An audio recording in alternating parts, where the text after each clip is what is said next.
Hello viewers, প্রতিদিনের মতো আজকেও চলে আসলাম আমাদের নদীর পাড়ে মাছ ধরার জন্য জাল তৈরি করতেছি।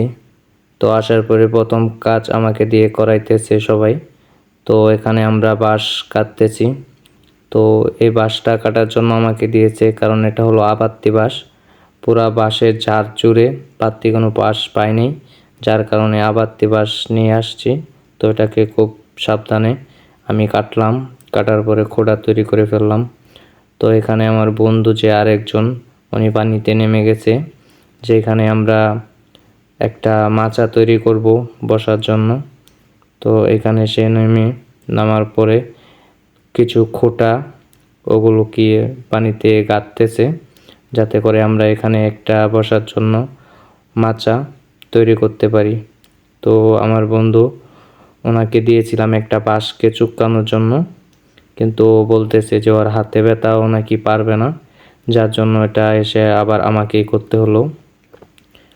তো এখানে মেন টপিকটা হলো আমরা মাছ ধরার জন্য চলে আসছি সকাল সকাল।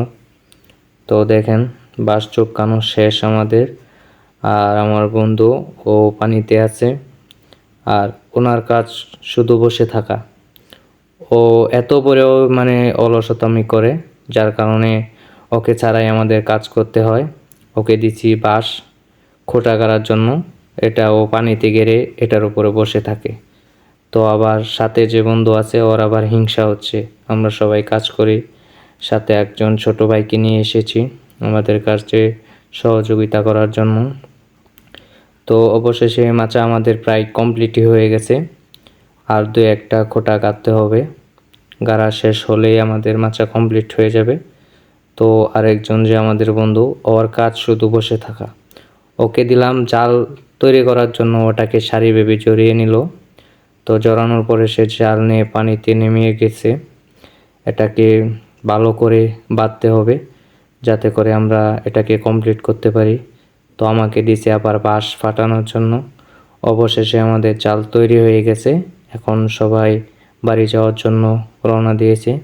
তো এটাই ছিল আজকে আমাদের মূল ভিডিও। ভালো লাগলে অবশ্যই